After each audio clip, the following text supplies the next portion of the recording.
Good afternoon, everyone. I'm Don Criqui with a man who was 15 times an All-Pro with the Los Angeles Rams in this Coliseum, Merlin Olsen. There's been a change of players at the key position on the field, quarterback.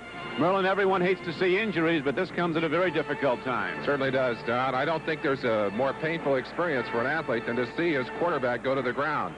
DeBerg went down against Seattle last week, operated on Thursday, not expected to be able to play for the remainder of the season.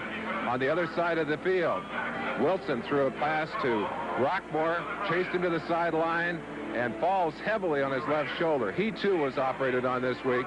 Neither quarterback expected to be able to come back before the end of the season.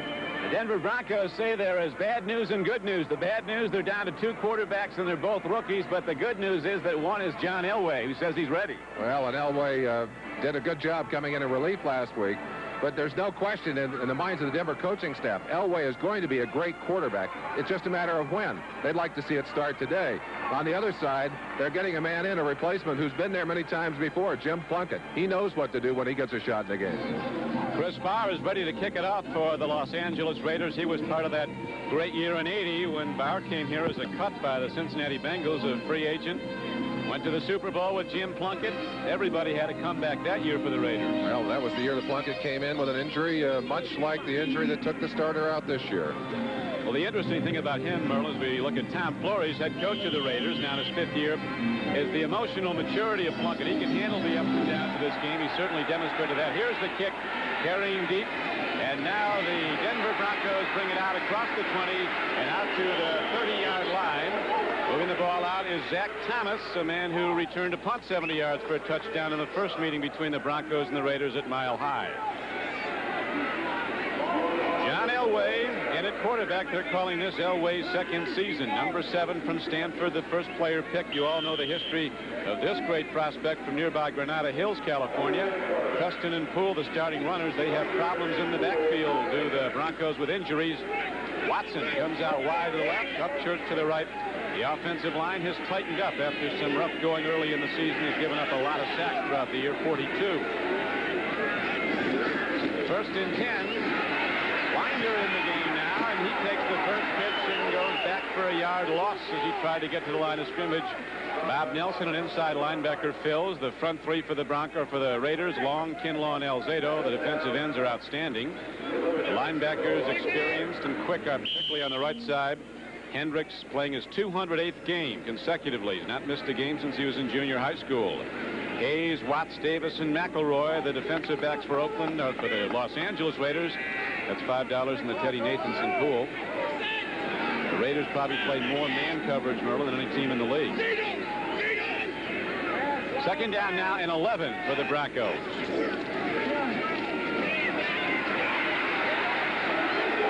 Nathan Poole tries to run, and he gets to the 30-yard line. The Teddy Nathanson pool, anybody who calls the Raiders Oakland has to throw in $5. It got up to some pretty big numbers last year. Can't do it.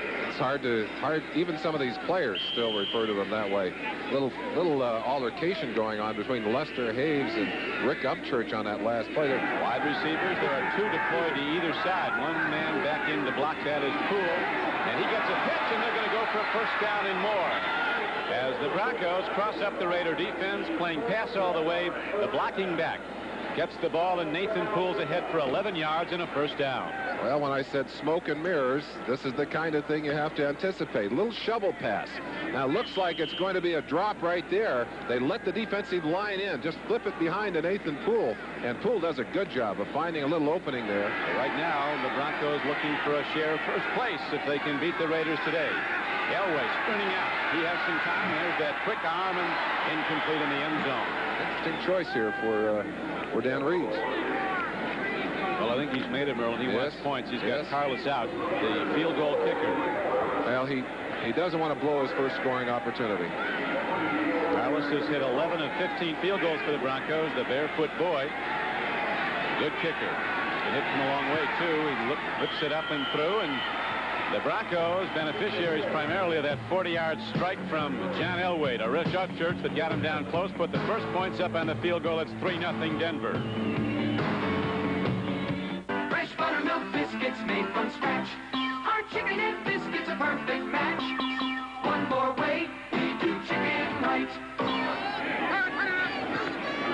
Plunkett play faking, and could be a Denver touchdown. It is. So the Broncos hit Bess, and look at their sideline in jubilation.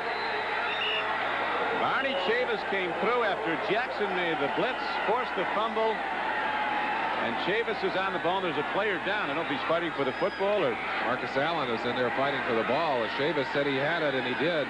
They went in on top of Plunkett, and Plunkett has trouble hanging on to that football. Does not have terribly big hands. And if you can hit him when he's not aware of you, he tends to let that ball go. Jackson gets there as Plunkett is just not even set up yet. Knocks the ball loose. Chavis right there to cover it in the end zone for the 7 points. You talk about a big, big break right there. Two of those kinds of plays in the Seattle game, and that big loss by the Raiders. And Denver has come right back with it here. Tom Jackson unopposed as he came on the blitz from the right side, and the fumble recovery by Chavis in the end zone. And now Carlos puts up the extra point, and all of a sudden the Denver Broncos open up this game with 8:26 to play in the first quarter. Denver has taken a 10-0 lead over the decidedly favored Los Angeles Raiders. We'll be back with the Broncos kickoff after this. The new Big Red 3-wheeler costs so little that you can get one for each of your crew and do a lot of different jobs at the same time. It's the Honda 3-wheeler that comes standard with an electric starter, shaft drive, and reverse. Pabst is the place. There's just no doubt about it. I think there's more flavor to it than other beers. I think Pabst is good beer. Pabst is the place. Your good friends all around you for the real taste of beer. And all the good times you have here. You know it's always going to taste good. That's what counts. For the real taste of beer, Pabst is the place. Linebacker Tom Jackson just helped put points on the board for the Broncos with this big play on a blitz. Merlin? Coming hard from the outside. Nobody attempts to block him even, and he just sweeps that ball right out of Plunkett's hands. Barney Chavis in to score, and that's the Raiders for a 5-game streak had 28 turnovers. They only had one last week. They'd like to eliminate them altogether. They lead the league in fumbles. That was their 18th of the season. Now Pruitt returns the kickoff as he gets to the 15, is swept under by a wave of white on special teams for Denver.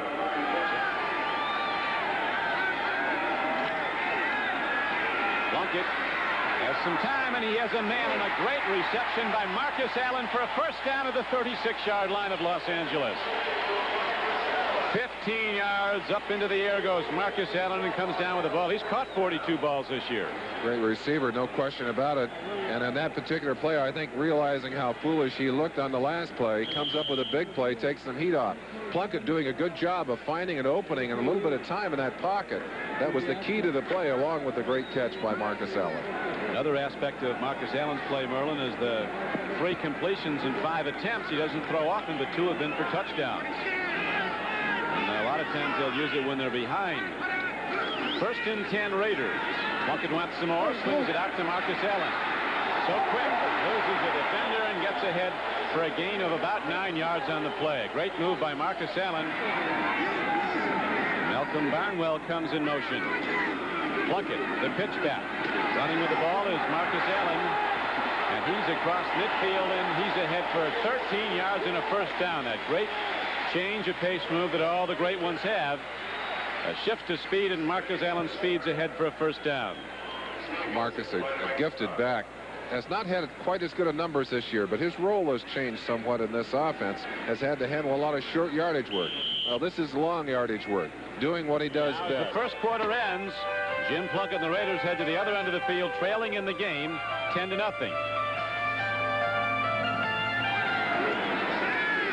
Plunkett looking over the middle. They're doing a good job shutting off the tight end Christensen, but now Cliff Branch is starting to catch balls on shorter patterns. He's coming back. See the first quarter numbers. Broncos didn't run the ball well, but they did pass it well, particularly the 140-yarder from Elway to Upchurch that set up a subsequent field goal by Carlos, the first points of the game. It's now 10-0 Broncos. From the 19-yard line, it'll be a 29-yard attempt. Barr hits it. 20 long, and he's right there. So the Raiders are on the board with 12:39 to play in the first half. Denver 10, the LA Raiders 3. The Raiders kick off when we come back to the Coliseum. The square edge car has no room. in the future. World champion driver Jackie Stewart. I don't think you're going to see any manufacturer producing that box look. It's a yesterday's car. Ford Motor Company have pioneered airflow management. And I think within the next 2 or 3 years, you will see the competitors producing cars that will be remarkably similar to what Ford are now producing today. Have you driven the best-built American cars? Have you driven a Ford lately? Denver jumped off to a 10-0 lead on a field goal by Carlos and a sack and fumble into the end zone that was recovered by Chavis for the Denver touchdown. Broncos hit on a Bauer field goal. Here's a throw to Christensen. This time the tight end is open. He has a big gain inside the 35-yard line, an 18-yard pickup, and the Raiders start to challenge. Been outstanding. They took him from running back to tight end, and now Marcus Allen cuts back and gets inside the 25-yard line. Running hard, Marcus Allen, who set 9 NCAA records at Southern California on this field, runs it down to the 20 for a Raider first down. The great running backs are a mixture of power, speed, acceleration. Allen showing you his power as he pulls out of an attempted arm tackle from number 57, Tom Jackson. You'll see it on the top of your screen here. Jackson getting good penetration, got a hold of him. Marcus just flips him off with that arm. Now watch the little moves, the little dip and go right there. It's Foley, number 43, who finally gets a hold of him. It's a 10-3 game. The Raiders trailing. The Raiders want 7 here. They would much rather have the touchdown. They'd like to go in with a tie at halftime. Plunkett. Here's a blitz. Plunkett has a problem, and Mecklenburg, the rookie, comes up and gets him. The 4th sack of Jim Plunkett in the first half. A rookie from Minnesota drafted in the 12th round. Carl Mecklenburg made the stop behind the line of scrimmage. Another big defensive play. Broncos said today they had to put that kind of pressure on Plunkett, had to force him to make the bad plays. They certainly have done it here in the first half. Now a 42-yard field goal that'll be the final play of the first half. Bauer hits it. It's plenty long, and it's through. So the Raiders get points, but they don't get that tying touchdown. And here at the Coliseum in Los Angeles, that's the end of the first half with a score. The Broncos 10, the Raiders 6. NFL 83 coming up after these messages.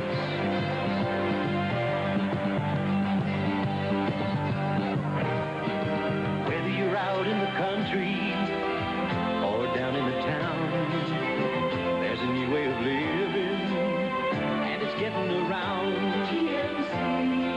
A truck you can live with. Seattle was upset today, losing at St. Louis, so if the Broncos win this, there'd be a 2-way tie for first. If the Raiders win, they'd have a 2-game lead over Denver with just 5 to play. Prestridge hits a punt downfield, and Pruitt's going to return it from the Denver side of the 50. He's to the 45, end of the 40. Picket line is set. Look at this return by the Raiders, and Pruitt's all the way down to the 10-yard line. A tremendous special teams play by the Los Angeles Raiders. 38-yard punt, and Pruitt runs it back 35 yards. Some very costly breakdowns on special teams last week against Seattle, and so far in this game, they didn't have the problem. Suddenly, Pruitt able to get some good blocks. Ted Watts out in front of him, Derek Nelson out in front of him. Luke Prestridge, the punter, finally makes the tackle. So you're talking, Merlin, earlier about Luke Prestridge and all that size. He put it to good use there because Pruitt was heading for the end zone. But you sure put your defense under the gun when you hand the ball away on the 12-yard line and give it to the Raider offense. Give them another chance to punch it in. 38-yard punt and a 35-yard return. Now it's the Raiders with the ball at the 12-yard line of Denver. Plunkett looks, throws, and it's caught. Cliff Branch again. Down to the 7-yard line. Raiders can still get a first down. Mickey Marvin came all the way down from his guard position and just dusted Mike Harden down there. Knocked him all the way almost into the end zone. Little play action fake using Branch's speed across. Dennis Smith, number 49, doing a good job one-on-one. You saw the feet flying by there. That was Mickey Marvin. Not a memorable season for the Chargers, Merlin, but certainly a memorable day today as they're leading Dallas now 24-6 in the third quarter. San Diego defense doing a great job. Marcus Allen heads in and takes it in for the go-ahead touchdown. So the Raiders finally get in the end zone.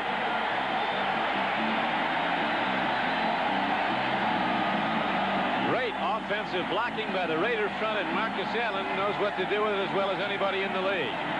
Well, you can't dodge that many bullets if they're well aimed, and certainly the Raiders aiming well in this ball game have been denied a number of times. Not so on this drive. Tremendous blocking by Marvin inside. Dalby, good job by Davis on the other side. The Raiders scoring their first touchdown, and it's 13-10 Los Angeles. Invites you to take an incredible journey through an extraordinary new electronic network of thousands of automated teller machines, offering instantaneous banking services anytime, day or night, across the entire country. The Plus system, providing you unprecedented banking convenience on a scale never before possible. Look at these numbers. Rushing yardage for the Broncos, 26 on the day. The Raiders have not rung up impressive stats, but certainly have been able to control the football. And 18-yard line of the Denver Broncos. Raiders leading by 3 in the fourth quarter. Hawkins runs. He has plenty. And he might take it the distance. He does. Touchdown, Los Angeles.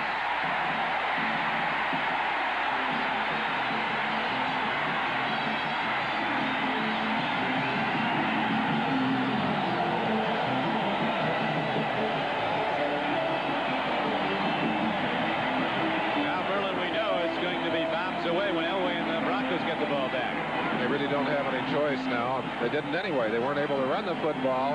But when you keep hammering long enough and hard enough, and you have the speed to get outside, Hawkins following a fine block out there by Marcus Allen, and it was a missed tackle by Steve Wilson, number 45, that allowed Hawkins to make that move, get away, and plant himself firmly in the end zone. Excellent block also by number 73, the left guard, Charlie Hanna.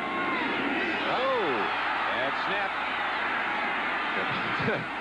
David Hum, number 11, who just recently picked up, taken out of retirement, allowed to come in and start relearning the Raiders offensive system and installed as a holder. He's one of the best over the years. Couldn't get his hands on that one. Well, it's a 19-10 lead for the LA Raiders, and we'll be back with their kickoff in a moment. Elway with the problem, gets away from it. He looks. Some of his players quit on the play. It's a first down throw. One of his players was open in the end zone, Upchurch, and thought he was sacked. Stopped running.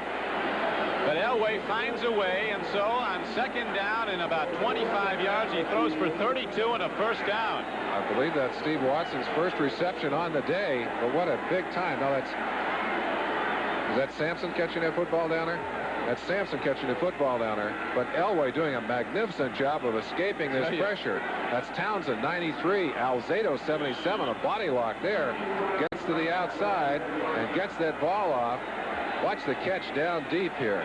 84, Sampson, Clint Sampson, and that's Watson right there with him. But it's Sampson pulling that ball down, 1st and 10.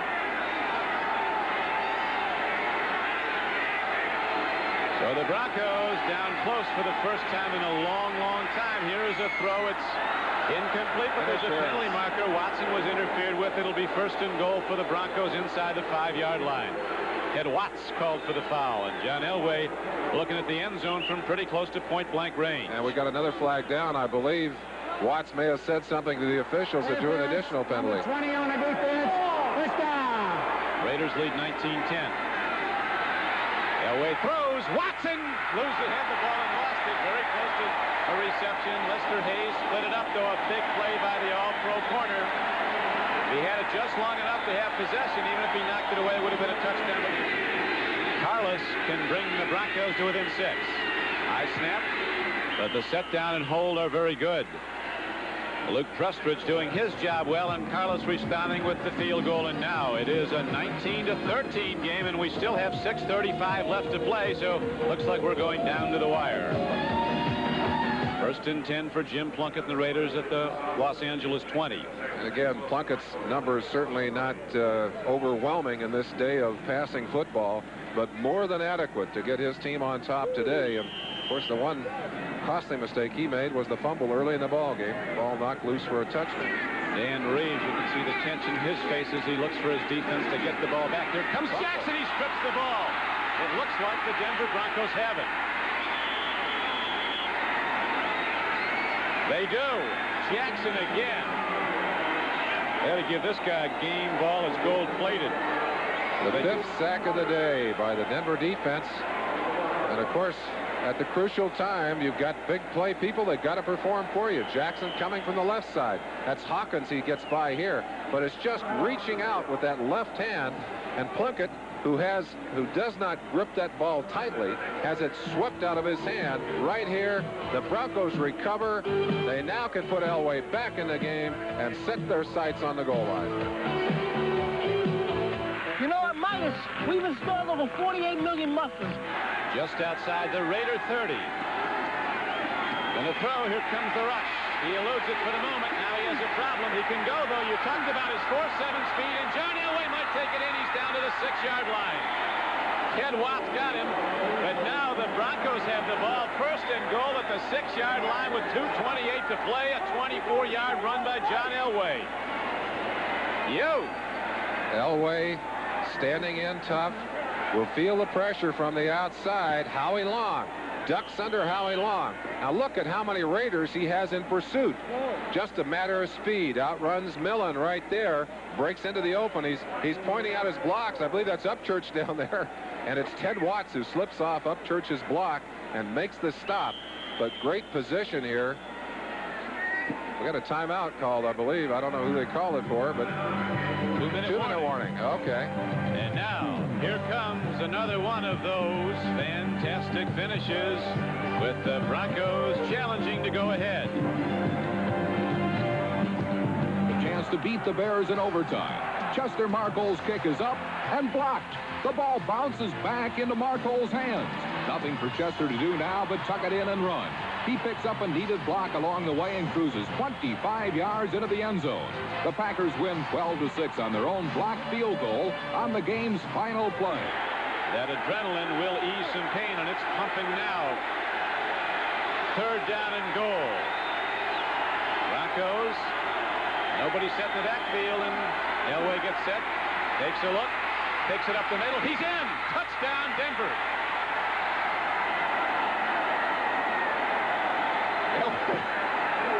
Strikes the ball. What a football game. You look at back. Broncos ever hold on to win this. Number 57, Tom Jackson, stands taller than all the Broncos who played so well today. Well, and no matter what the numbers are, the basic rule in football is win the game. And if they can hang on now, John Elway, quarterback a record, and you saw that hug from Reeves. Not a design play, not a design run, but a perfect quarterback draw. Everyone rushing to the outside. Elway saw the opening and zip, put himself in the end zone. Tremendous comeback, and now that missed extra point by the Raiders after their last score looming so large. Carlos can put the Broncos in the lead, and it's up. And it's good. And Denver, with 58 seconds to play, has a 20-19 lead. There's a feeling that's been grown in this country that we love. It's our guts and grit and energy, the drive to rise above. Go for it, America. We've got the gusto now. Plunkett has time. He has a man. It's Christensen. He is across the 45 to the 47. And the clock runs down to 40 seconds and running. Raiders have all 3 of their timeouts. They take one here, 40 seconds. Chris Barr on the sideline. The Raiders. Jim Plunkett throwing. Again, he goes to Christensen, and again he comes up and comes down with the ball. Down to the 36-yard line. It's still long field goal range for Chris Barr with 23 seconds to play. Wilbur Myers, number 29, all over the intended receiver. They're still able to go up and bring that football down. Denver 20. The Raiders 19. Plunkett dropping for Los Angeles. He has Christensen. He's in field goal range now as Christensen is down to the 23-yard line. They stop him in bounds. They're going to have to call a timeout. It's going to come down to a final play, and it looks like it's going to be Chris Barr with everything hanging in the balance. Barr 2 for 3 on the day. Has been good from 28 and 42 yards. Missed from 28 yards.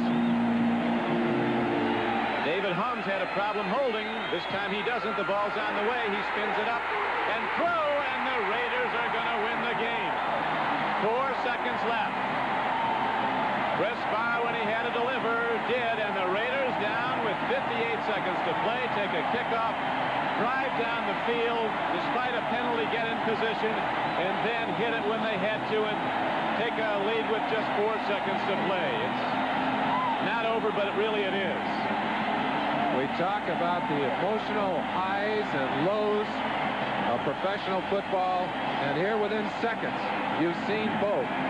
On this last play, the ball in the air. We'll let the coaches tell you whether it's good or not. Great shot. What a tremendous game. And even though Dan Reeves is hanging his head over there, got to be terribly proud of the way his team played today. Man, that is a long ball downfield. It's tipped in the air, and the game ends. A great effort by the Broncos, a fabulous comeback by the Raiders, and the Los Angeles Raiders take a 2-game lead in the AFC West.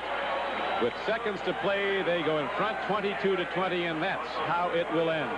And the black and silver again showing their character, showing the kind of confidence they have. Elway met them, but he had his troubles, and it's a Raider game when we finish. Another day at the office for Tom Flores. We'll be back following these messages. Good evening, I'm Bill Stewart. And I'm Peter Rogat for Stephanie White. Up next on News Center 4, a Broncos victory turns to defeat in the final seconds in L.A. High winds buffet the Front Range, and the weather will get worse tomorrow. President Reagan ends his Far East trip and heads for home. And a broken rail may have caused that disastrous train wreck in Texas yesterday. It's all next on News Center 4.